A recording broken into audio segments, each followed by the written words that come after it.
el comienzo de 1936 es evidente el fracaso de los gobiernos de derechas. El presidente de la República disuelve las Cortes y convoca elecciones para el domingo 16 de febrero. La propaganda, en sus múltiples manifestaciones, invade las ciudades. Los partidos de izquierdas republicanas y obreros se agrupan en el Frente Popular. Los de derechas en el Frente Nacional.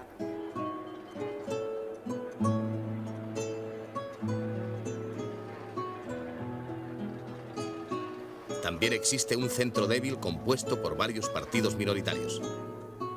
Entre los candidatos figuran destacadas personalidades aún encarceladas. Una de ellas es Lluís Companys.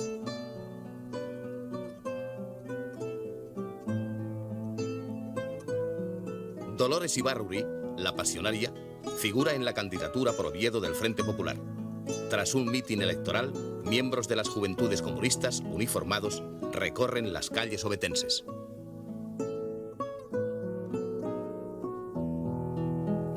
La CEDA da a su campaña un mensaje claramente antimarxista, muy crítico con la democracia y propenso al autoritarismo. La izquierda la contrarresta con cartelones satíricos que atacan por igual a Lerroux y a Gil Robles. La campaña electoral tiene una técnica muy moderna, en la que se movilizan todos los medios de comunicación de masas. A menudo, los mítines de uno y otro signo transcurren en un clima de crispación. El nuevo embajador británico, Sir Henry Chilton, asemeja este clima al que reinaba en Rusia antes de la Revolución. Londres y Washington están inquietos. Oliveira Salazar, mucho más.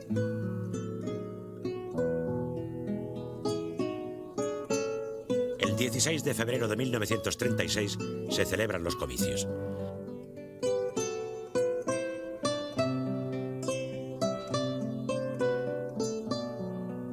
Desde tempranas horas de la mañana, los colegios electorales de las grandes ciudades se ven muy concurridos.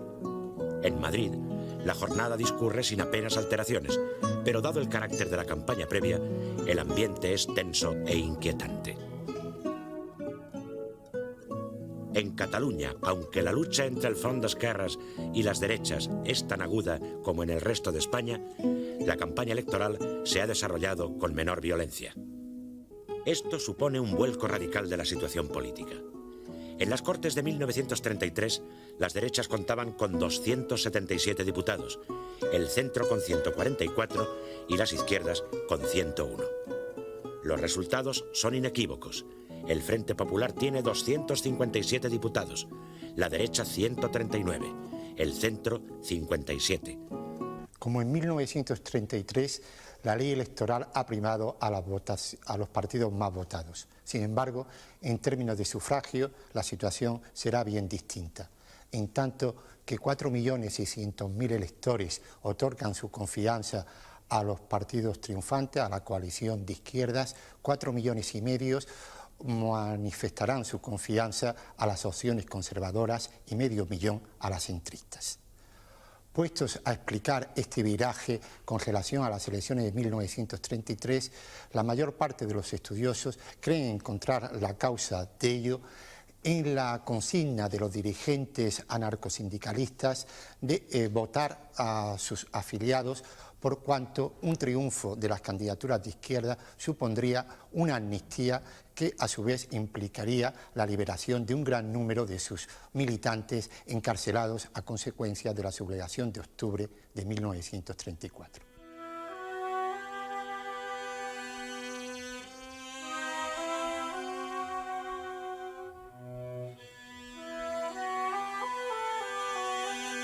En Madrid, a la caída de la tarde, cuando ya se intuye que el triunfo es del Frente Popular, se forman grupos ansiosos de confirmar el resultado, como el que llega a la Plaza de la Villa. El antiguo alcalde republicano Pedro Rico lo saluda desde el balcón del ayuntamiento.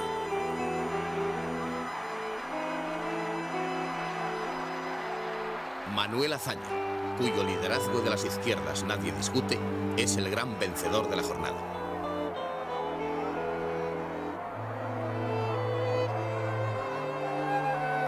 El máximo perdedor es José María Gil Robles, quien hace diversas gestiones para que se declare el estado de guerra sin conseguirlo. Al alba del 17, el general Fanjul intenta, sin éxito, que las fuerzas del madrileño cuartel de la Montaña se pronuncien contra el resultado de las urnas. El general Franco, por su parte, maniobra para que se empleen medios extraordinarios para evitar, afirma, que la masa no rebase. Las manifestaciones de júbilo por el triunfo del Frente Popular se suceden en toda España. Unánimemente se reclama la inmediata liberación de los presos políticos. El general Franco visita a Portela Valladares. En su calidad de jefe de Estado Mayor, le apremia para que declare el estado de guerra, medida que pondría el poder en manos de los militares. Portela se niega. También rechaza las presiones que en el mismo sentido le hace Calvo Sotelo, líder de Renovación Española, y en vista de los desórdenes que se producen continuamente, le pide que imponga un régimen de fuerza y ataje la revolución. Los generales Franco, Godet y Rodríguez del Barrio sondean a las guarniciones, pero éstas se manifiestan reacias a sublevarse. Ante las denuncias de los generales republicanos Sebastián Pozas y Miguel Núñez de Prado, el gobierno toma precauciones, hace vigilar a los militares más significados y decreta el estado de alarma durante 8 días. Portela, desbordado, dimite el 19 de febrero. 3 horas más tarde, el presidente de la República confiere el poder a Manuel Azaña. En el nuevo gabinete no figuran socialistas ni comunistas. Hay 9 ministros de Izquierda Republicana y 3 de Unión Republicana. Azaña declara: el gobierno es el único ejecutor del programa político que ha servido de base a la coalición electoral. Sin embargo, el socialista escribe: es al Frente Popular a quien corresponde libertar a nuestros presos. Y en efecto, en algunos lugares, los comités del Frente Popular, sin esperar órdenes superiores, abren las cárceles. En Oviedo, salen sin más trámites los detenidos por la Revolución de Octubre. Los primeros decretos del nuevo gobierno son para conceder la amnistía a los presos políticos y restablecer el Estatuto de Cataluña. El 2 de marzo hace Companys su triunfal entrada en Barcelona. Desde su salida del penal del puerto de Santa María, no ha cesado de recibir agasajos y pronunciar discursos. Al Front d'Esquerres obtiene también concesiones de urgencia del gobierno a Azaña. La Diputación Permanente de las Cortes aprueba un decreto ley que autoriza al Parlamento catalán a reanudar sus sesiones al efecto de designar al gobierno de la Generalitat. El Parlamento de Cataluña reelige presidente a Companys, quien forma un gobierno que será sustancialmente el mismo que actuaba el 6 de octubre de 1934.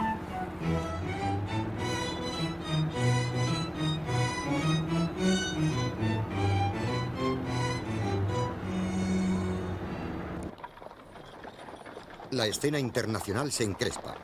El 7 de marzo, el ejército alemán cruza el Rin y ocupa su orilla izquierda, que había quedado desmilitarizada por el Tratado de Versalles.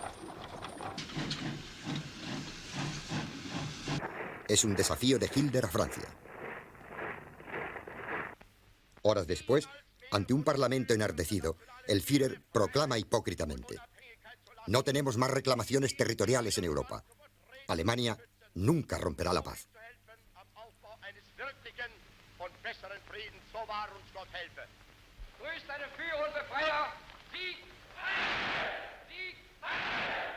Ante la gravedad de la situación, el primer ministro inglés Stanley Baldwin convoca en Londres una conferencia a la que asisten representantes de Francia, Bélgica e Italia.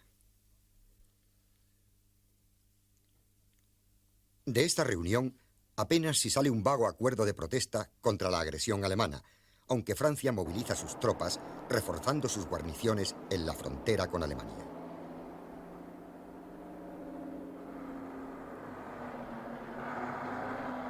Estos hechos se interpretan como un signo de debilidad de las democracias europeas.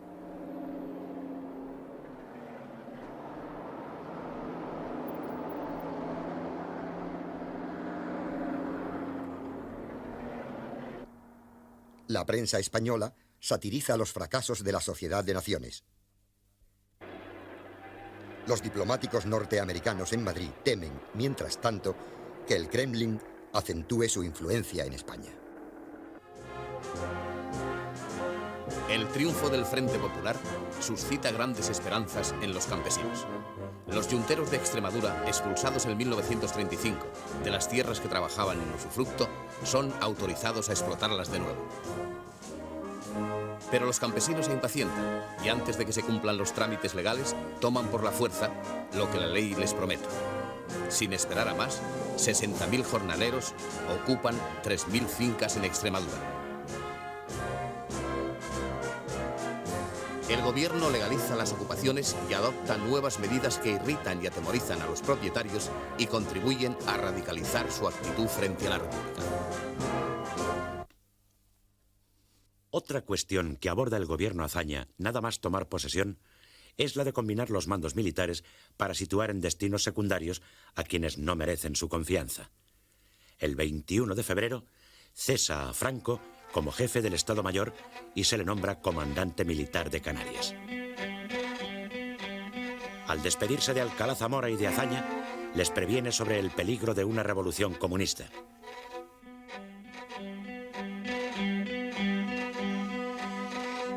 Antes de partir, Franco se reúne a comienzos de marzo en casa de un diputado de la Ceda con Mola, Saliquet, Rodríguez del Barrio, Orgaz, Villegas, García de la Herrán, González Carrasco, Varela, Ponte y Galarza, este último en representación de Sanjurjo. Se acuerda, por indicación de Franco, pronunciarse el 20 de abril sin ninguna etiqueta concreta. También se aleja de Madrid al general Godet, a quien se destina a la comandancia militar de Baleares. El general Mola, que manda las fuerzas de Marruecos, es enviado a Pamplona. La UME, Unión Militar Española, organización antirrepublicana, se dedica a aunar voluntades con vistas a un golpe de fuerza.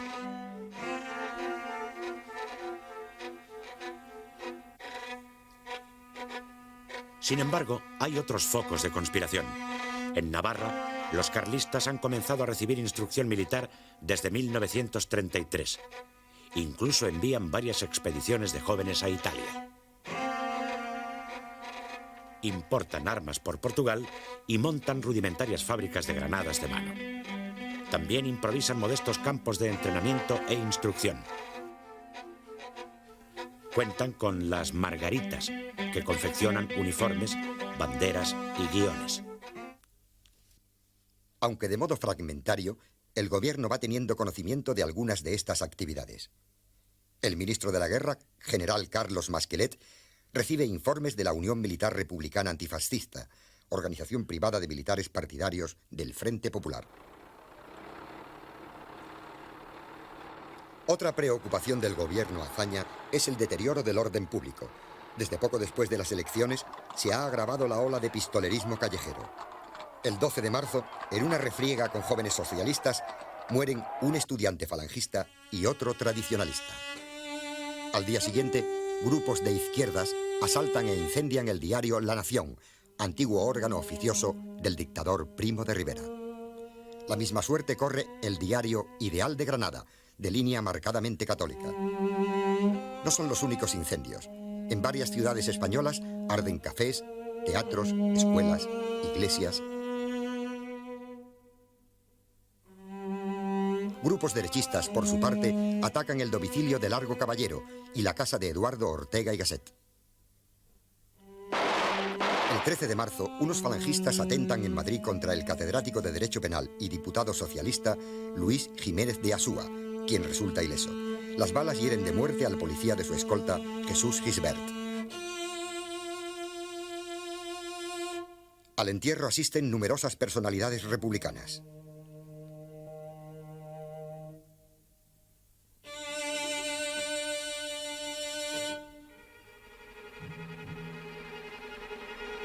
Desde el 27 de febrero, el gobierno ha clausurado los locales de Falange Española de las Homs. Su jefe, José Antonio Primo de Rivera, es detenido el 14 de marzo, en unión de la Junta Política del partido. El juez encargado del caso resuelve su traslado a la cárcel Modelo y decreta la suspensión de las actividades de la organización. La espiral terrorista de derechas y de izquierdas provoca nuevas víctimas. Entre las más destacadas figuran Alfredo Martínez García Argüelles, liberal demócrata y exministro, y el magistrado Manuel Pedregal. Con todo, el verdadero espíritu de la conspiración se encarna en el general Emilio Mola, quien tiene en Madrid intensos contactos con militares y civiles. Destinado a Pamplona, el centro de la conjura se traslada a esta ciudad, donde ya existía un arraigado núcleo conspirativo muy alentado desde ahora por la presencia de Mola.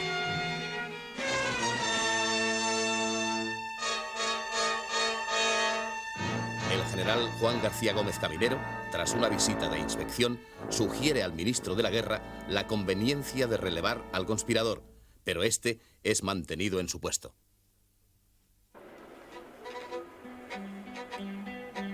Según ciertos testimonios, el gobierno ha establecido por estas fechas un servicio de escuchas telefónicas a las órdenes del ministro de Comunicaciones. Se intervienen las llamadas de distinguidos miembros de la oposición.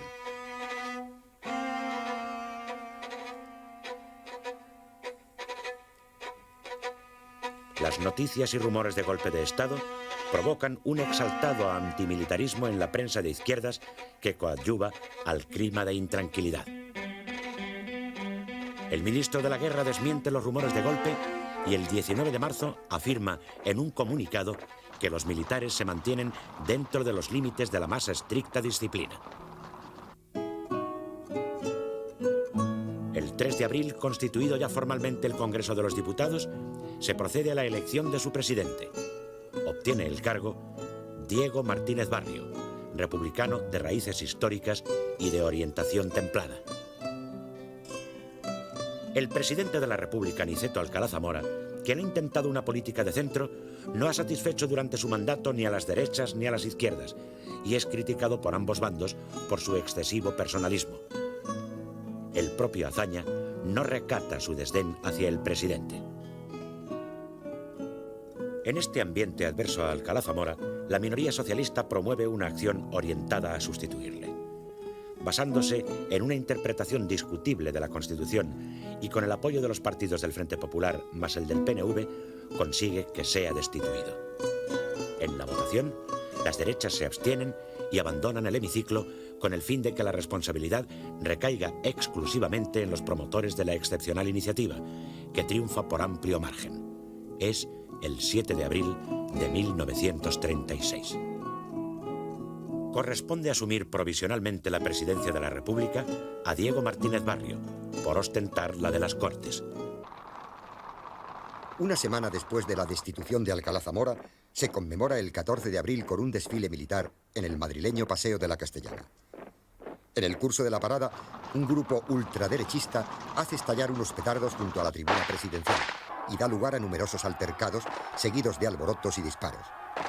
Un balazo mata a un alférez de la Guardia Civil, Anastasio de los Reyes, que vestido de paisano asiste al acto como espectador.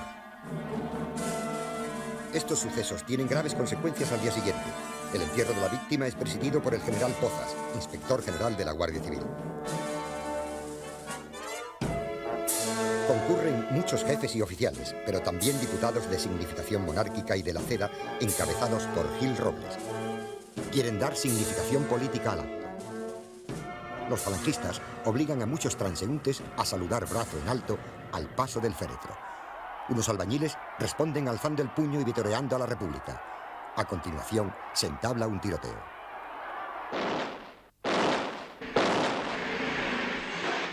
El cortejo sigue un largo recorrido que no se ajusta al señalado por la Dirección General de Seguridad. Durante el itinerario menudean las provocaciones, los choques y los enfrentamientos, con el fatal resultado de 5 muertos y numerosos heridos. Cae el falangista Sáez de Heredia, familiar de Primo de Rivera, al enfrentarse con una sección de guardias de asalto que manda el teniente José del Castillo. Tan trágicos acontecimientos expresan el clima de violencia que impera en la primavera de 1936. Reflejan la honda fractura que va produciéndose en parte de la sociedad española dividida en dos bandos cada vez más inconciliables. Al día siguiente, la CNT declara una huelga general de 24 horas protestando por lo ocurrido, pese a las garantías del gobierno de castigar a los culpables. Aunque no le secundan las demás organizaciones obreras, los cenetistas consiguen paralizar la vida en Madrid.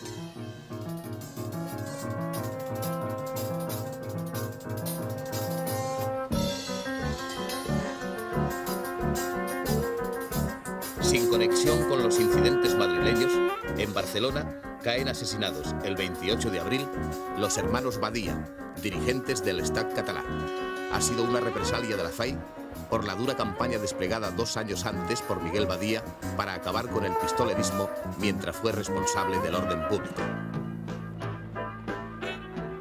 Por las mismas fechas, los gobiernos norteamericano y británico reciben numerosos despachos y telegramas de sus agentes consulares y diplomáticos destacados en España, en los que se llama la atención sobre la evolución de la situación española hacia lo que se caracteriza de subversión comunista. Son informes que caen en terreno bien abonado, dado la obsesión antisoviética de los anglosajones, que contemplan un tanto distorsionadamente la evolución de la situación española. Mientras ocurren los luctuosos sucesos de Madrid y Barcelona, en los cuarteles de Pamplona sigue urdiéndose la trama de la conspiración. Una de las adhesiones más notables que recibe Mola es la del general Gonzalo Queipo de Llano, inspector general de Carabineros. Llega a la ciudad el 15 de abril de un modo natural, como cumpliendo las obligaciones de su cargo, y su entrevista con Mola es en apariencia una visita de cortesía. Queipo de Llano se sublevó contra la monarquía en 1930.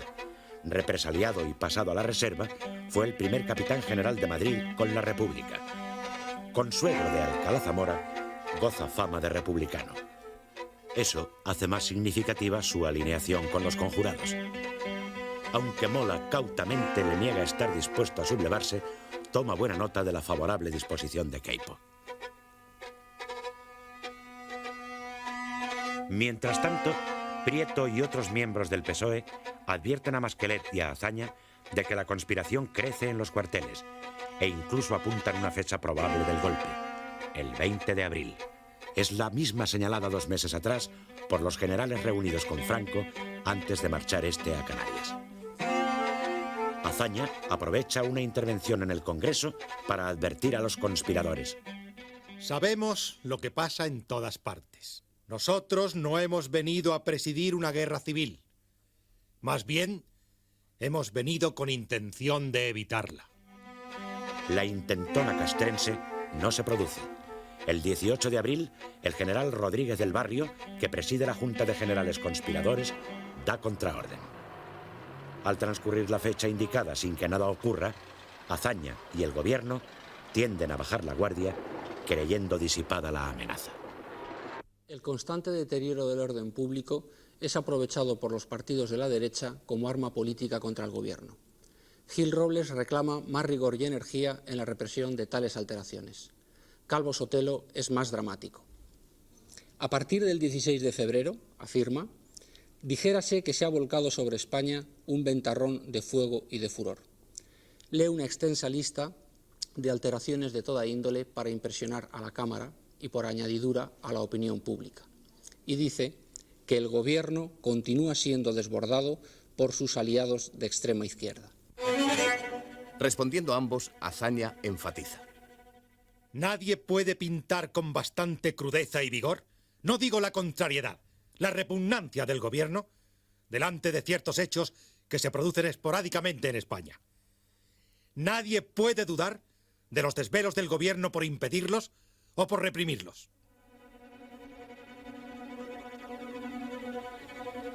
En un discurso pronunciado en Cuenca, el dirigente socialista Indalecio Prieto insiste rotundamente en el daño que causa a la República los desórdenes callejeros y señala al general Franco como el más dotado para encabezar un posible pronunciamiento.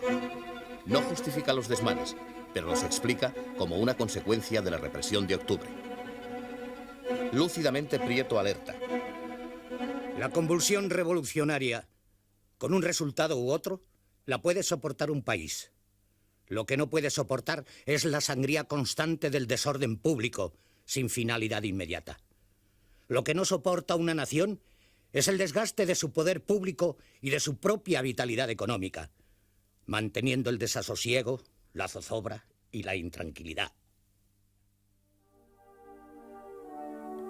Mientras tanto, el Partido Nacionalista Vasco, que ha ido distanciándose de los tradicionalistas y del resto de la derecha, bajo la dirección de sus jóvenes líderes, José Antonio Aguirre y Manuel Irujo, ha tejido relaciones de cooperación con Esquerra Republicana de Cataluña y con los socialistas. Ello le permite aproximarse al gobierno, presentando en las Cortes su proyecto de estatuto. Prieto lo defiende. Calvo Sotelo lo ataca tildándolo de separatista. Pero a finales de junio, casi la totalidad de los artículos del proyecto están aprobados en comisión.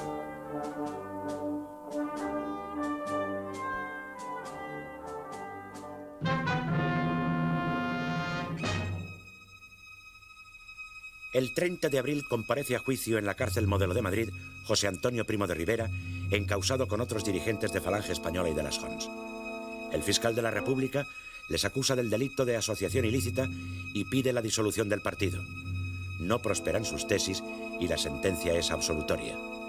El gobierno recurre e impide que el fallo sea firme. El 5 de junio, Primo de Rivera es trasladado a la prisión de Alicante. Los falangistas, aunque privados de su jefe, redoblan en propaganda y proselitismo sin descuidar sus actividades paramilitares.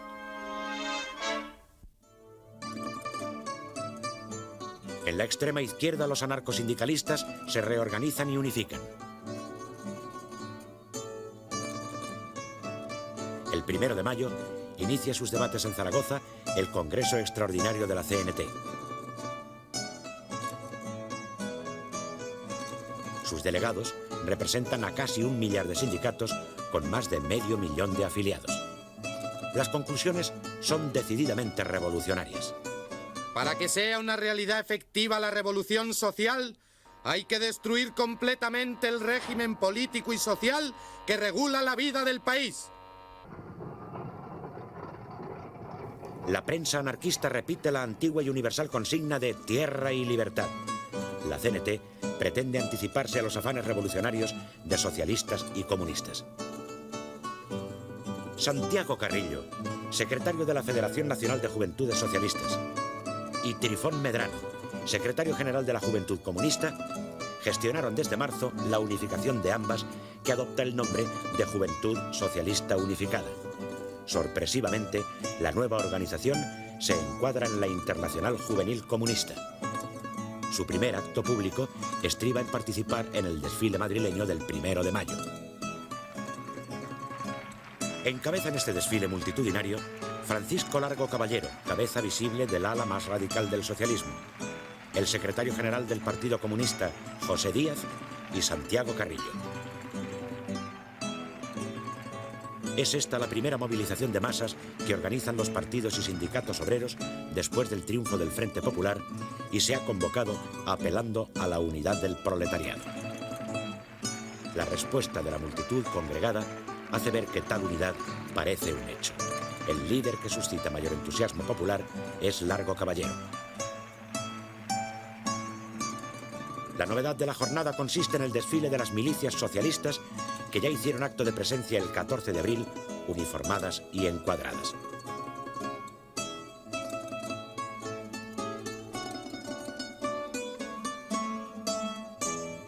Concluye el acto en perfecto orden y la manifestación se autodisuelve sin el más leve incidente.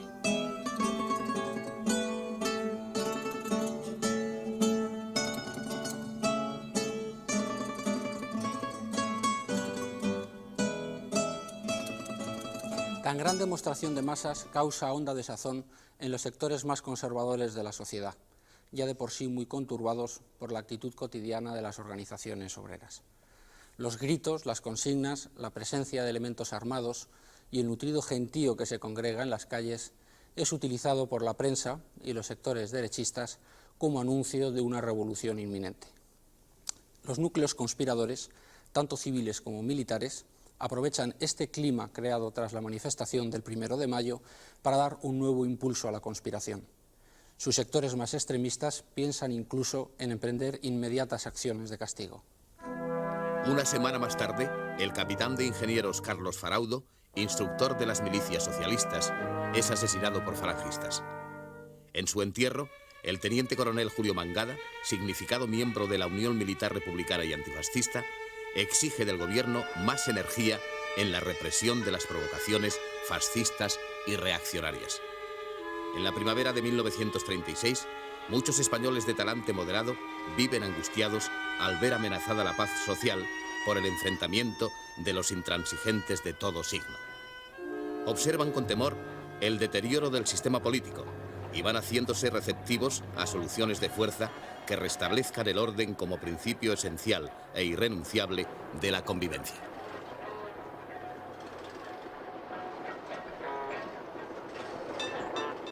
La gran concentración del 1 de mayo de 1936 en Madrid, protagonizada por las masas obreras, ha tenido lugar con orden y sin incidentes, pero ha subrayado un acento inequívocamente revolucionario. Deja una estela de inquietud y zozobra en aquellos núcleos sociales que por su extremo conservadurismo se sienten directamente amenazados. Su alarma se refleja en los titulares de la prensa adversa al régimen republicano.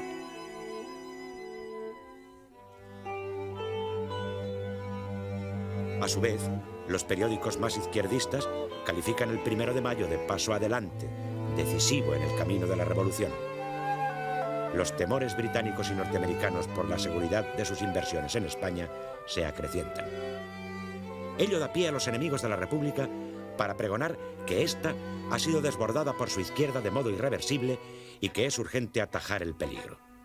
Cuantos conspiran contra el sistema democrático redoblan sus actividades y repiten con insistencia que la única solución posible es un golpe militar. El 4 de mayo, José Antonio Primo de Rivera redacta desde la cárcel su carta a un militar español en la que afirma que, ante la invasión de los bárbaros, no es admisible postular la indiferencia de los militares por la política. Exhorta al ejército a no quedarse en sus cuarteles y declara: ha sonado la hora. Pide a los jefes y oficiales que juren por su honor no dejar sin respuesta el toque de guerra que se avecina. Entre el 4 y el 11 de mayo, la escuadra realiza maniobras en las aguas canarias.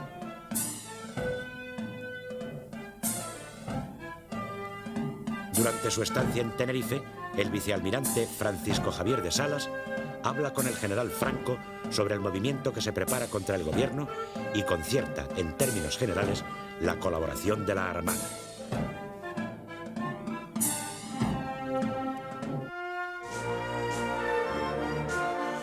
Las noticias que llegan de Francia intranquilizan a la derecha española.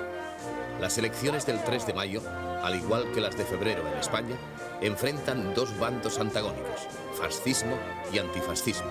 Son una arrolladora victoria para el Frente Popular, presidido por el líder socialista León Blum. Los comunistas han contribuido al triunfo. No obstante, Maurice Thoré, su secretario general, anuncia que no pretenden entrar en el gabinete, aunque lo sostendrán con sus votos en el Parlamento. El 10 de mayo de 1936 se elige al nuevo presidente de la República. Como se esperaba, gana la votación Azaña, único candidato en el que se han puesto de acuerdo los partidos componentes del Frente Popular. Votan también a su favor la Lliga Catalana, los lerrouxistas, el PNV y otros grupos del centro y moderados. La CEDA lo hace en blanco. La extrema derecha se abstiene. Al día siguiente, el nuevo presidente jura el cargo ante las Cortes. El ascenso de Azaña a la primera magistratura del Estado lo aceptan, curiosamente, todos o casi todos los partidos políticos. A un sector de las derechas, Azaña les parece, entre todos los prohombres del momento, el más dotado para contener las presiones de la revolución. Sin embargo, algunos opinan que se ha cometido un grave error al llevar a Azaña a la presidencia y alejarle del gobierno.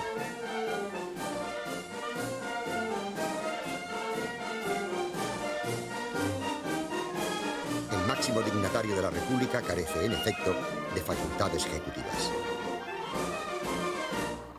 Indalecio Prieto recibe el encargo de formar gobierno, noticia que provoca la satisfacción general, dado el prestigio político del diputado por Bilbao. Muchos creen que un gabinete presidido por Prieto será más enérgico que otro compuesto simplemente por republicanos, sin por ello perder la moderación. Se piensa que al compartir los socialistas la responsabilidad gubernamental, se verán obligados a refrenar su ala revolucionaria, cuya presión sería agobiante para un gobierno republicano homogéneo. Pero el grupo parlamentario socialista, donde Largo Caballero tiene mayoría, se opone a que Prieto acepte la misión encomendada, y éste ha de renunciar el encargo.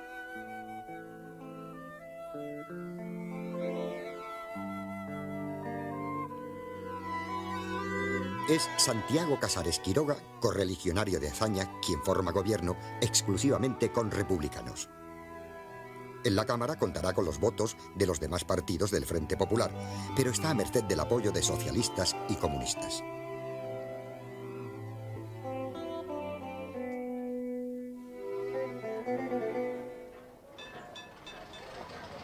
El 20 de mayo se alteran los planes de la conspiración. El general Rodríguez del Barrio se aparta de ella por encontrarse gravemente enfermo. Queda entonces Mola como cerebro indiscutible. Una junta de generales confirma a Sanjurjo como suprema autoridad de la sublevación.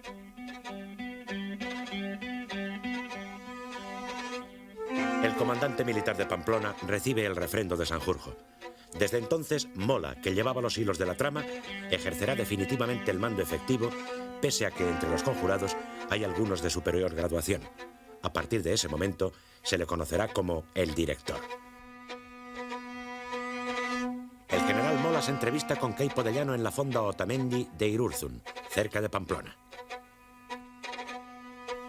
Desaparecen los recelos anteriores y Queipo de Llano se adhiere sin reservas a la conspiración. Mola no le oculta la preocupación que le inspira la actitud del general Miguel Cabanellas, jefe de la guarnición aragonesa con fama de masón y exdiputado lerrousista. Queipo se compromete a incorporarle a la conspiración. Mola se reúne con Cabanellas en un lugar de la carretera Pamplona-Zaragoza, próximo a Murillo de las Limas, y obtiene una promesa de ayuda. La adhesión de Cabanellas será decisiva, pues facilitará a Mola el suficiente armamento y munición para que éste se alce.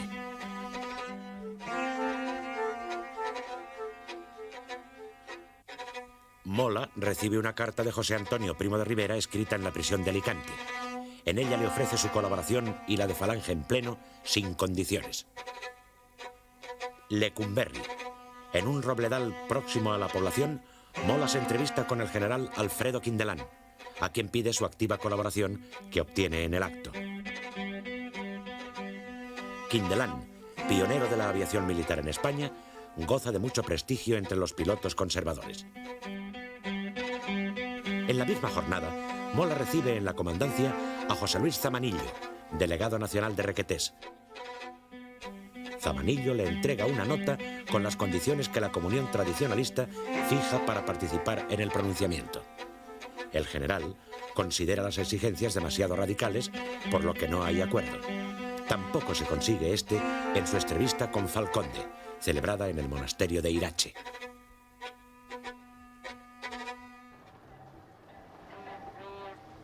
Mientras tanto, el presidente del gobierno, Casares Quiroga, releva al general Masquelet como ministro de la guerra y asume su puesto. Es un síntoma de que, barruntando el alcance de la conjura, ha decidido ocuparse por sí mismo de los asuntos castrenses. El 16 de junio, las Cortes viven una sesión dramática cuando la oposición plantea un debate sobre el orden público. Gil Robles recuerda que la CEDA no ha regateado sus votos a la hora de procurar a los gobernantes los medios para salvar una posible situación de caos, pero afirma que el estado de excepción en manos del gobierno ha sido una arbitrariedad continua, un medio de opresión o un instrumento de venganza. Intenta probar su aserto manejando con habilidad las estadísticas y denunciando un sinfín de huelgas, asesinatos, incendios de templos, petardos, asaltos de locales, alborotos e incluso simples delitos comunes. Calvo Sotelo, más contundente, dirige sus ataques no al gobierno, sino al propio sistema democrático parlamentario y a la Constitución de 1931. No creo que exista actualmente en el ejército español, cualesquiera que sean las ideas políticas individuales que la Constitución respeta, un solo militar dispuesto a sublevarse en favor de la monarquía y en contra de la república. Si lo hubiera, sería un loco. Lo digo con toda claridad. Aunque también sería loco el militar que al frente de su destino no estuviera dispuesto a sublevarse en favor de España y en contra de la anarquía si ésta se produjera. Calvo Sotelo es reiteradamente interrumpido por las protestas de los parlamentarios de la izquierda. El debate se desarrolla en un clima de gran tensión. Casares Quiroga responde a Calvo Sotelo. Le advierte del alcance subversivo de sus palabras. Después de lo que ha dicho su señoría hoy ante el Parlamento, de cualquier cosa que pudiera ocurrir, que no ocurrirá, le haré responsable ante el país. A Gil Robles le recuerda que quienes arremeten contra el gobierno son los mismos que durante 2 años han vejado, perseguido y encarcelado, creando un fondo de odio en las masas populares. Entre otros diputados interviene Dolores Ibárruri, la pasionaria. Recogiendo lo dicho por Casares Quiroga, manifiesta: para evitar el estado de desasosiego que existe en España, no solamente hay que hacer responsable de lo que pueda ocurrir a un señor Calvo Sotelo cualquiera, sino que hay que comenzar por encarcelar a los patronos que se niegan a aceptar los laudos del gobierno, a los terratenientes que hambrean a los campesinos, a los que con cinismo sin igual, llenos de sangre de la represión de octubre, vienen aquí a exigir responsabilidades por lo que no se ha hecho. En respuesta a Casares Quiroga, dice Calvo Sotelo: acepto con gusto y no desdeño ninguna de las responsabilidades que se puedan derivar de actos que yo realice. Y las responsabilidades ajenas, si son para bien y gloria de España, las acepto también. En el diario de sesiones no constan amenazas contra la integridad física del dirigente de Renovación Española. Sin embargo, Calvo Sotelo, al hilo del ardor de su discurso, pronuncia una frase que hace leyenda. Yo digo lo que Santo Domingo de Silos contestó a un rey castellano: Señor, la vida podéis quitarme, pero más no podéis.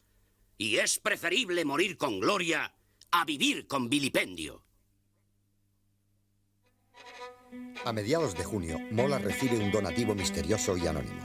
500.000 pesetas, unos 68 millones de hoy. Años más tarde, Gil Robles aclara públicamente el enigma. Ese dinero procede de los fondos electorales de la CEDA.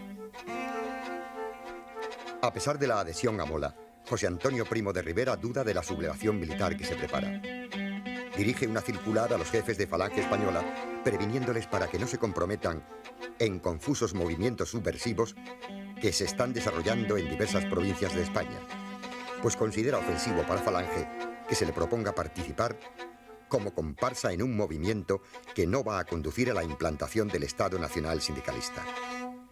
Falange ha crecido y crece considerablemente, y su jefe no quiere que los militantes se comprometan a la ligera. Entretanto, Mola continúa anudando los hilos de la trama.